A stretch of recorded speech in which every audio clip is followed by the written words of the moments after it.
Welcome guys, welcome to day 26 of our free medical coding course. आणि हो मित्रांनो, आज आपण 30 डेजच्या मेडिकल कोडिंगच्या सिरीजमध्ये जवळपास डे 26 पर्यंत येऊन पोहोचलो आहोत. आणि आपण मेडिकल कोडिंगचे सर्व इम्पॉर्टंट आणि इंटरव्ह्यूला तुम्हाला मोस्टली विचारले जाणारे सर्व टॉपिक्स कव्हर केले आहेत.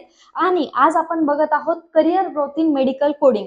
मेडिकल कोडिंग मध्ये मेडिकल कोडरला, मेडिकल बिलरला, मेडिकल ऑडिटरला नक्की करिअर ग्रोथ काय आहे, करिअर अपॉर्च्युनिटीज काय काय आहेत, या सर्व गोष्टींची इन्फॉर्मेशन आज आपण आपल्या व्हिडिओमध्ये बघणार आहोत. तर मित्रांनो, जे स्टुडंट आज लाईव्हला नवीन जॉईन करत असतील त्यांच्यासाठी सर्वात महत्त्वाची सूचना, पहिल्या पेजला सबस्क्राईब करा, जेणेकरून इथून पुढचे सर्व लाईव्ह तुमच्यापर्यंत येत जातील. आणि हो, जर तुम्हाला लिंक लागत नसेल तर वायडी बाबा के पेज वायडी बाबा के बोल या चॅनल ओपन करा.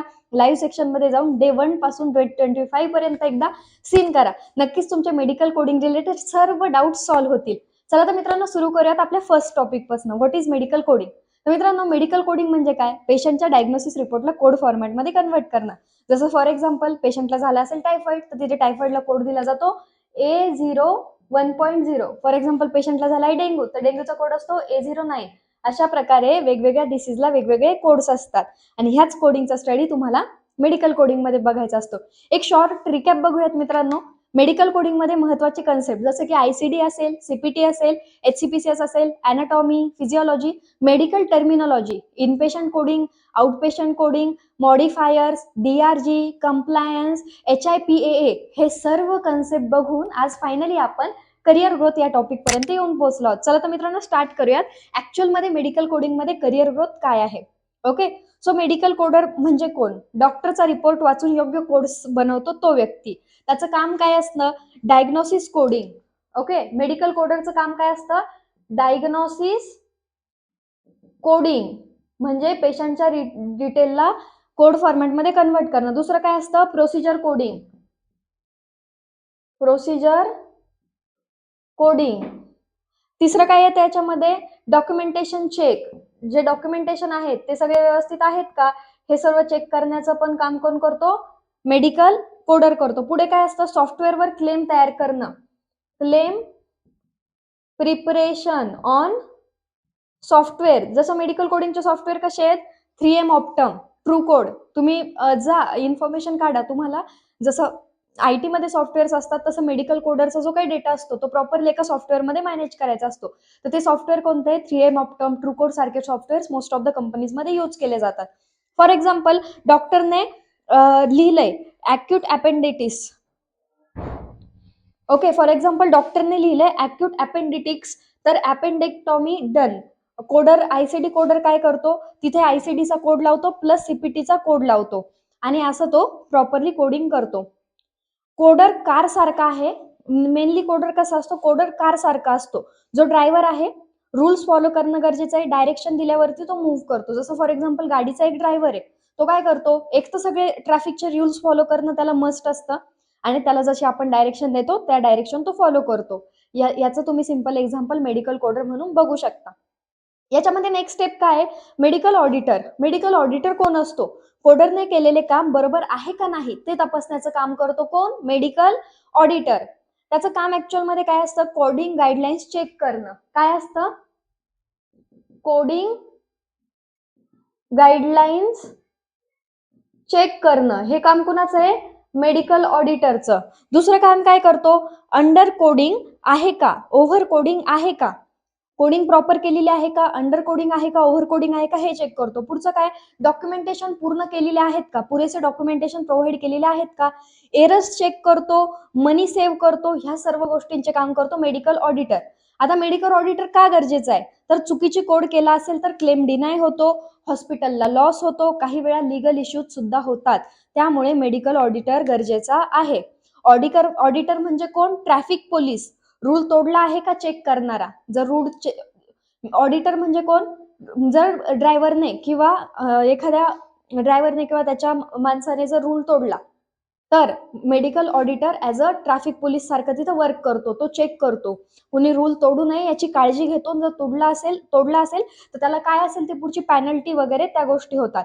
आता मेडिकल ऑडिटर जर तुम्हाला बनायचंय तर त्याच्यासाठी काय स्किल्स गरजेचे आहेत? डीप गाईडलाईन नॉलेज, आयसीडी सीपीटीचं नॉलेज असणं गरजेचं आहे. तुमचं स्ट्रॉंग ऑब्झर्वेशन असणं गरजेचं आहे. कॉन्फिडन्स टू पॉइंट मिस्टेक, त्याचसोबत रिपोर्टिंग, तुम्हाला प्रॉपर रिपोर्टिंग पण करता आली पाहिजे. युजली 2 to 4 इयर्सचा एक्सपिरियन्स. जर तुम्हाला मेडिकल ऑडिटर बनायचं तर तुम्हाला 2 ते 4 वर्षाचा एक्सपिरियन्स सुद्धा असणं गरजेचं आहे. ओके. नेक्स्ट यामध्ये कोण येतं? ऍज अ तुम्ही मेडिकल कोडर झालात तर मेडिकल कोडर नंतर तुमचं प्रमोशन होतं as a medical auditor. Medical auditor नंतर तुम्हाला नेक्स्ट पोझिशन भेटते ती म्हणजे कोणती? मॅनेजर. मेडिकल ऑडिटर नंतर तुम्हाला नेक्स्ट पोझिशन ऑफर केली जाते ती म्हणजे मॅनेजर, ज्यालाच आपण टीम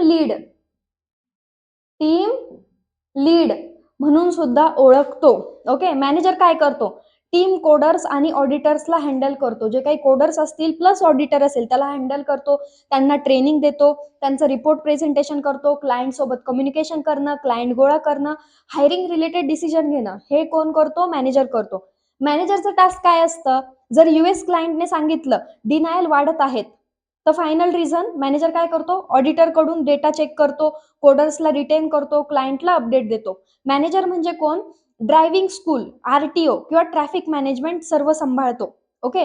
याच्यासाठी स्किल काय असतात? कम्युनिकेशन स्किल लागतं, लिडरशिप लागते माणसामध्ये, त्याचसोबत प्रॉब्लेम सॉल्व्हिंग नेचर हवंय, टाइम प्लस टीम मॅनेजमेंट गरजेचं आहे.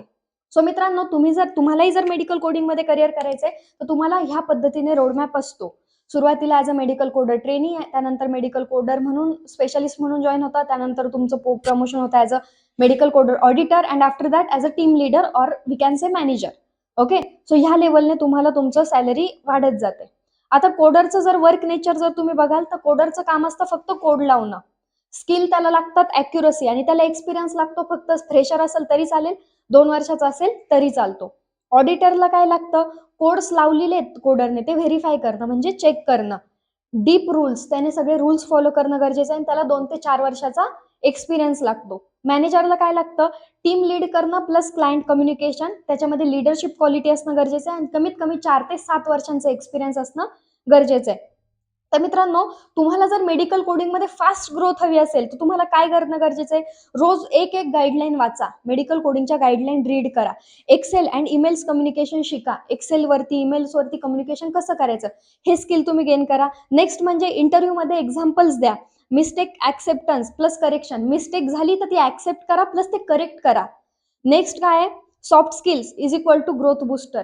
तुमच्यामध्ये सॉफ्ट स्किल्स गेन करा. तुमचं कम्युनिकेशन स्किल असेल, तुमचं AI रिलेटेड नॉलेज असेल, याच्यावरती फोकस करा. तर मित्रांनो, आज आपण ओव्हरऑल मेडिकल कोडरचा ग्रोथ रोडमॅप बघितला आहे. आय होप तुम्हाला आजचं लेक्चर इन्फॉर्मेटिव्ह वाटलं असेल. तुमचे काही डाऊट्स असतील तर तुम्ही कमेंट ड्रॉप करू शकता, किंवा आपला कॉन्टॅक्ट नंबर आहे 777495982 ह्या नंबरवरती कधीही कनेक्ट करा. आमची टीम तुम्हाला गाईडही करेल, फ्री ऑफ कॉस्ट रोडमॅपही प्रोव्हाइड करेल. प्लस तुम्हाला जर फ्युचरमध्ये कधी 100% जॉब गॅरंटी ओरिएंटेड जरी प्रोग्राम हवे असतील तरी देखील वायडी बाबा कम्युनिटी त्यासाठी तुम्हाला नक्की गाईड करेल. सो फक्त त्यासाठी मित्रांनो, खाली 777495982 हा नंबर दिलेला आहे. डिस्क्रिप्शन मध्ये सुद्धा तुम्हाला नंबर भेटेल. फक्त एकदा ह्या नंबरवरती कनेक्ट करा. तर मित्रांनो, चला तर भेटूयात पुढच्या लाईव्ह मध्ये. तोपर्यंत bye, take care, good night all of you.